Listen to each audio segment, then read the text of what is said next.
Tekereza isi aho ikinyobwa gisa nk'icyoroshye ikizwi nka soda kiba impamvu y'intambara ikomeye cyane mu mateka y'ubucuruzi, aho icupa rimwe rya Coca-Cola cyangwa Pepsi rishobora guhagararira byinshi birenze uburyohe, rishobora guhagararira ubusugire bw'igihugu, ibyo bigateza impagarara mu bantu.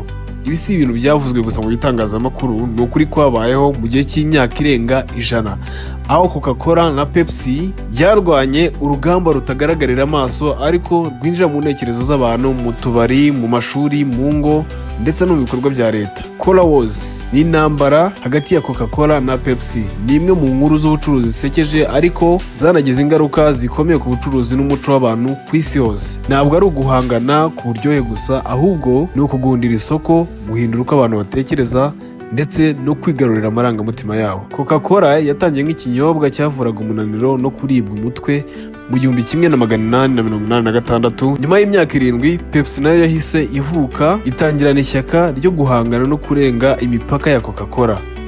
Mu myaka y'1970 Pepsi yafashe ibyemezo bitari bisanzwe, harimo guhagurukira urubyiruko, kurwanira amarangamutima yarwo no gushyira imbere ikintu kimwe gikomeye. Nibwo hatangiye kwamamara amagambo nka Pepsi Generation. Bigaragara ko Pepsi itagurisha soda gusa, ahubwo yagurishaga imyumvire n'amarangamutima ku bakiriya bayo. Ku rundi ruhande, Coca-Cola yari yicaye ku ntebe y'icyubahiro ishingiye ku mateka yayo n'urukundo rwayo rwatumbagiraga mu rwego rw'igihugu. Ariko ubwo Pepsi yatangije ubukangurambaga bwo gusaba abantu guhitamo ibihwanye n'ibyo biyumvamo mu buryo bwa Pepsi Challenge, ubuzima bwarahindutse. Abantu batangiye kubona ko hari izindi nzira. Abari abakiriya ba Coca-Cola batangira kugana Pepsi. Mu myaka yakurikiyeho, Coca-Cola yakoze igikorwa gisa no kwiyahura mu bucuruzi. Yahinduye uburyohe bwayo bwa kera, isohora ikinyobwa bise New Coke, ikintu cyashenguye imitima y'abantu benshi ku isi kugeza ubwo habaye imyigaragambyo. Coca-Cola yohererezwa n'amabaruwa menshi yo kunenga icyo cyemezo. Iyi ntambara ntiyarangiye, ahubwo yahinduye isura. Yavuye ku gushaka kwigarurira isoko rya Amerika ijya ku rundi rwego, batangira gushaka kwigarurira isoko ry'isi yose. Iyi ntambara ya Cola ni inkuru ndende itarangira. Buri gihe haba hari ibishyashya muri iyo ntambara. Uko isi ihinduka ni nako Coca-Cola na Pepsi bihindura uburyo barwana, ariko intego ihoraho ni ukwigarurira imitima y'umuguzi. Muri iki kiganiro tugiye kureba ibyaranze iri hangana mu bucuruzi hagati ya Coca-Cola na Pepsi. Ubundi kubera iki byageze aho byitwa intambara? Ninde wayitangije? Kora subscribe, share na like, wibuke gutanga igitekerezo, utubwire icyo wumva ushaka ko twazaganiraho ubutaha. Mbahaye ikaze.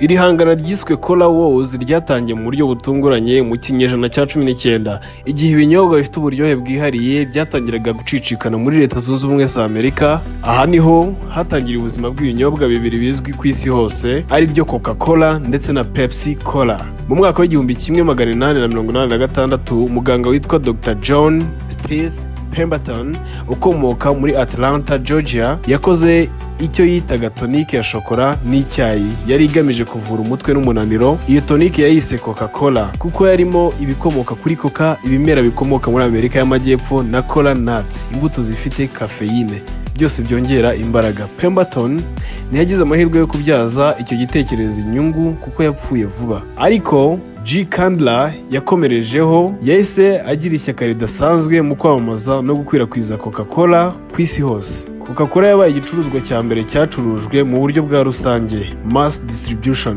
binyuze mu masitasiyo ya soda no mu macupa. Mu myaka 20 gusa Coca-Cola yari imaze kuba izwi hose muri Amerika no hanze yayo, bityo iba urugero rw'intsinzi y'icyerekezo cy'ubucuruzi. Dusubiye inyuma ho gatoya, nyuma y'imyaka 7 mu 1893 undi muganga witwa Caleb Bladham ukomoka muri North Carolina nawe yakoze ikinyobwa yari yise Blood's Drink.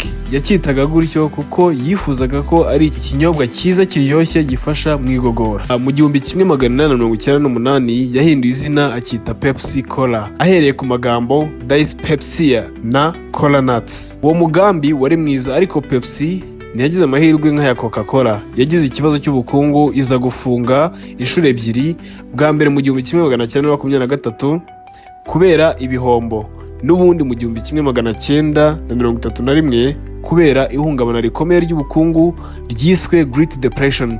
Ariko mu 1931 Charles Garth yarayiguze arayizanzamura ayikura mu mwijima ayigarura ku isoko afatanyije n'isosiyete ya Lofty Candy. Coca-Cola yari ifite amafaranga, icyizere cy'abaguzi n'umurage wo kumenywa ku isoko.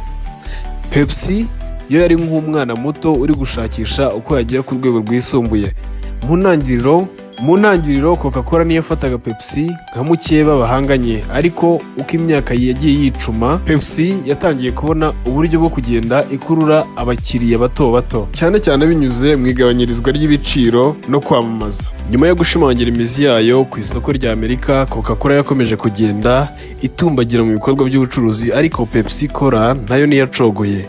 Ahagana mu myaka y'1930 kugeza mu 1980, izi sosiyete zombi zatangiye gukoresha uburyo bukomeye bwo kwamamaza, ibyo abasesenguzi bise marketing warfare, intambara yo kumenyekanisha ibicuruzwa. Mu gihe Coca-Cola yakomezaga kwamamaza nk'ikinyobwa cy'ababyeyi kirangwa n'ubunyangamugayo n'umuco gakondo w'Abanyamerika, Pepsi yahisemo guhuza n'abakiri bato. Mu 1939 yatangije ubukangurambaga bwiswe Twice as much for a nickel, aho yerekanaga ko icupa rya Pepsi ryari rinini kurusha irya Coca-Cola, ariko rikagura amafaranga angana. Mu gihe cya Great Depression, aho abantu baburaga amafaranga, ubu butumwa bwari bukomeye cyane.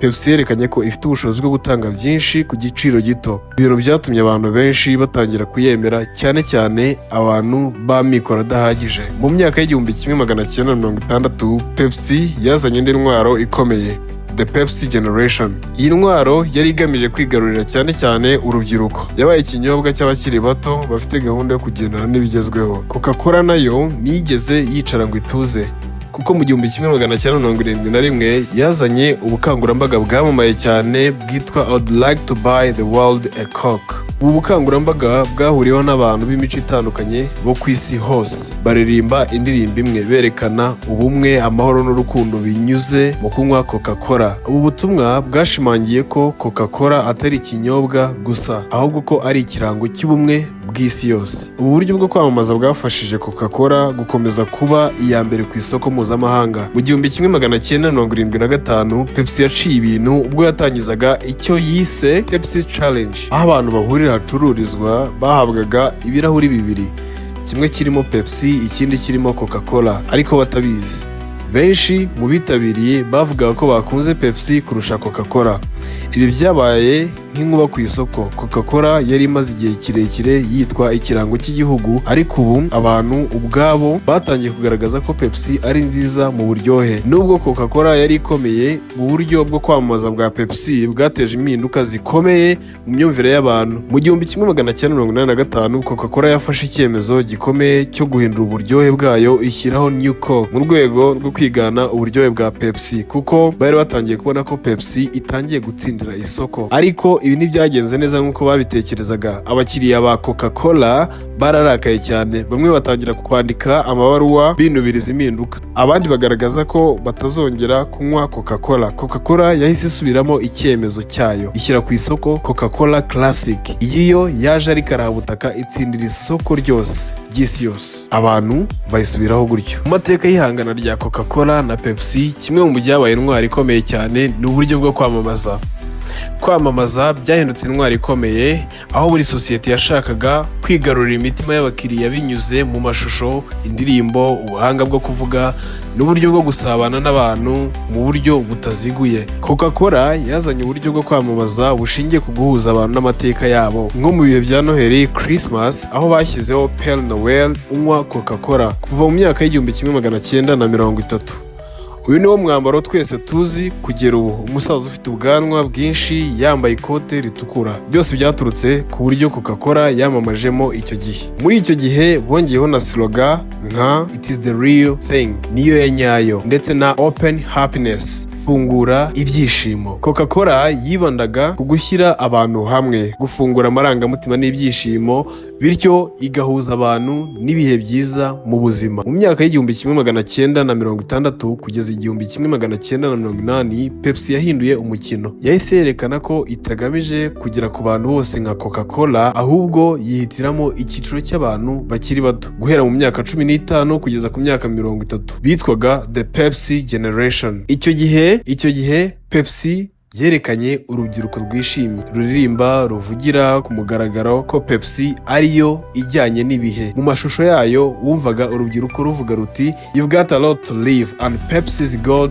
a lot to give." Aka gace ko kwamamaza kahindutse ikimenyetso cy'umuco w'urubyiruko. Muri ibyo bihe byo kwamamaza ibi binyobwa bibiri byari bikomeye, bagiye bakoresha ibyamamare bikomeye cyane, aho Coca-Cola yakoresheje icyamamare nka Elvis Presley, Mean Joe Green wamamaye mu ikinamico ryiswe Hey Kid Catch, Taylor Swift mu myaka ya vuba niwe bakoresheje, ariko Pepsi yo yakoze uburyo buteye ubwoba mu kwifashisha ibyamamare, aho bakoresheje Michael Jackson we yamamaje Pepsi mu myaka y'igihumbi kimwe magana cyenda na mirongo inani. Bikaba byaravuzwe cyane kuko aribwo Pepsi yarenze Coca-Cola mu kumenyekana mu rubyiruko. Beyonce nawe yakoreshejwe na Pepsi, Britney Spears n'abandi bahanzi benshi b'ibyamamare bamaze igihe bahesha Pepsi isura y'icyerekezo gishya.